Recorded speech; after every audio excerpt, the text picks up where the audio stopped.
beginning in the Garden of Eden and continuing unto this moment. Now in the Bible, from the book of Genesis to the book of Malachi, which is the Old Covenant, beginning at the time of Genesis, the first book of Bible, until the book called Malachi, which is the last book of the Old Testament.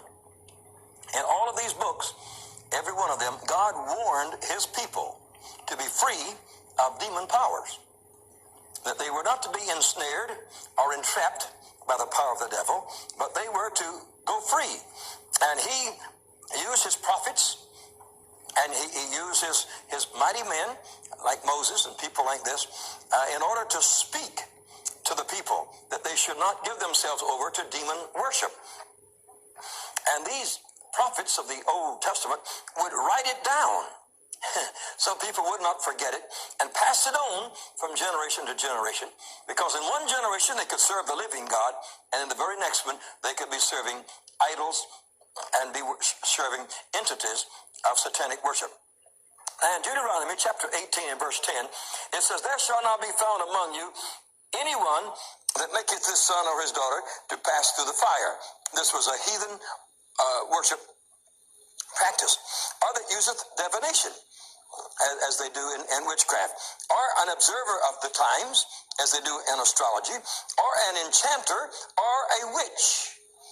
Now here we have a firm commitment from God, stating his views on the subject, that you could not be contaminated with powers from hell, powers from the devil, that they would destroy you spiritually, they would destroy you intellectually, they would destroy you emotionally, they would destroy your willpower, and they would even mess up your body and destroy you physically.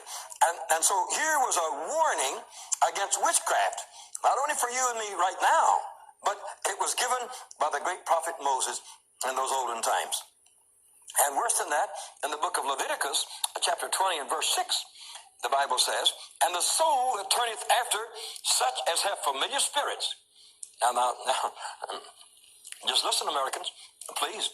"Such as turneth after familiar spirits," and that's after any form of witchcraft, "and after wizards, to go whoring after them, I will even set my face against that soul, and will cut him off from among his people." The anger of God would be against that person, and they would be cut off from their people. That's exactly what God said about it. And what you think about it actually is immaterial. God's already said it, and it'll be the way God has said.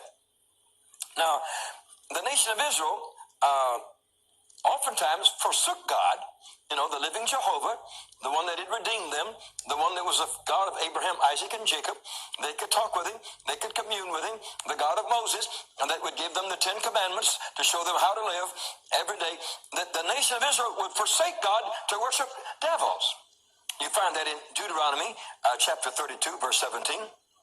It says, "They sacrifice unto devils and not to God, to gods whom they knew not, to new gods that come up newly, whom your fathers feared not." They were not gods that their fathers had known.